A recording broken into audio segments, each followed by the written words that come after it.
A special holiday zip trip on 7 News. Welcome to Christmas at Biltmore in Asheville. 7 News Live. We're on a zip trip. And welcome back. We are inside Biltmore, inside the house here in the banquet hall. And I still can't get over how they used to have dinner here. They've got the monster table that can seat up to 64 with the right configuration, 13 courses. And the Vanderbilts had a big rule, no phones at the table.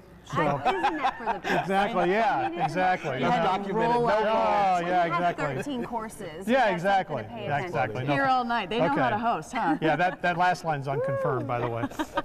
But we've still got 30 more minutes ahead of you. A lot of good stuff. We do, yeah. We're going to finish up talking about all the things you can do outside of the Biltmore house. There's plenty to do, including my favorite, wine. Oh, goodness. We're going to go double hard on wine this half hour. Because we're talking about Dan Bickford's Blends and Brews and how the winery produces 2 million bottles of wine. Impressive. Yum. Neat. All right, and let's talk weather, why don't we? It's a great morning across the upstate of western North Carolina. We are starting out where we should this time of year. That's low 30s in the mountains, 40s and 30s in the upstate. We'll see plenty of sunshine throughout the day and a great looking afternoon. We're talking highs today near 60 degrees area-wide for the upstate and western North Carolina. A great looking Friday heads your way. Of course, when you come to Biltmore, you want to bring your families here during Christmas. And of course, if you bring your children along with you, you want to see Santa, right? And there's something really happening that's very special with your Santa visits this year. That's right, because this is the 20th year on the job for Santa Jim Lewis. You're going to find him in Antler Hill Village. Jim says he's taken photos with 4 generations of families here at Christmas for Biltmore. He's even had one 5-generation group during his time as the jolly old elf. That's pretty impressive. That's incredible. And of course, another thing that's incredible here during Biltmore at Christmas time is the winery. Right, and in this special edition of 7 News Blends and Brews, Dan Bickford takes us inside.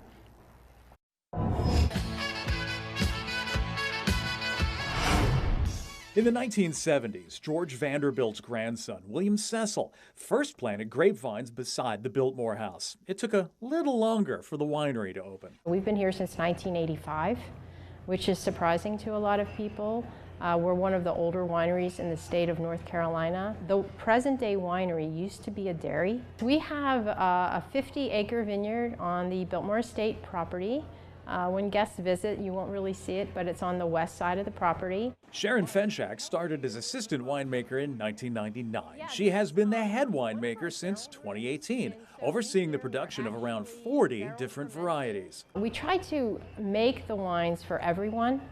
They're not extremely dry or extremely sweet. They're just really right in the middle. Having a vineyard in a cooler mountain area carries some challenges. When the grapes have bud break, when the little buds are coming out, often we're still in frost season, and so we have wind machines and irrigation that we can protect the buds with to a certain temperature, but in many years we'll lose a little bit of the crop to freeze or frost conditions. Grapes are brought in from elsewhere in North Carolina and from the West Coast, covering varieties that don't grow well here and to cover the sheer volume of product. There are 2 tank rooms like this at the Biltmore. These tanks are partially responsible for nearly 2 million bottles of wine a year. This wine is actually from North Carolina, from our vineyard property, and it's a filled blend of Cabernet Sauvignon, Cabernet Franc, and Merlot. While people are drawn here year-round, Christmas brings something special.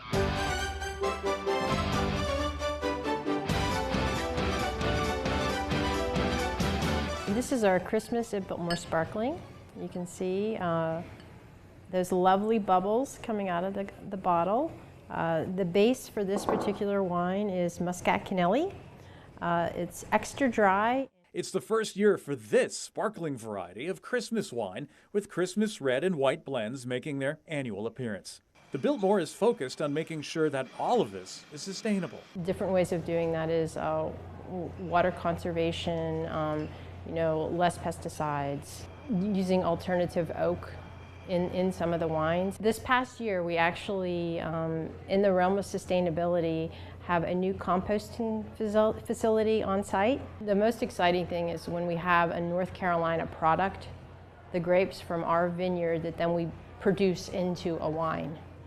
And you know, you see that from start to finish, and you're just so proud of all of the hard work and effort that it took. I just want to toast the holidays to Carolina Blends and Brews and Dan Bickford. Happy holidays to you and all of your people at home. Enjoy responsibly.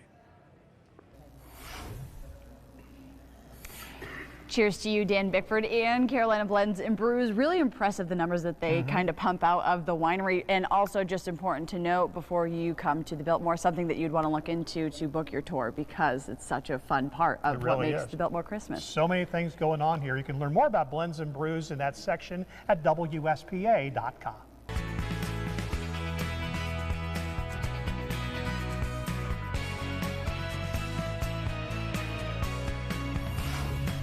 Good morning, Steve. And of course, Biltmore combines history and tradition to make the Christmas season so special for all the guests that come to visit the estate. Stephen, you're able to tell us a little bit more about why Christmas is so special here at the Biltmore. Yeah, absolutely. The Biltmore has holiday traditions that continue to this day, and all starts with the Christmas tree. Check it out.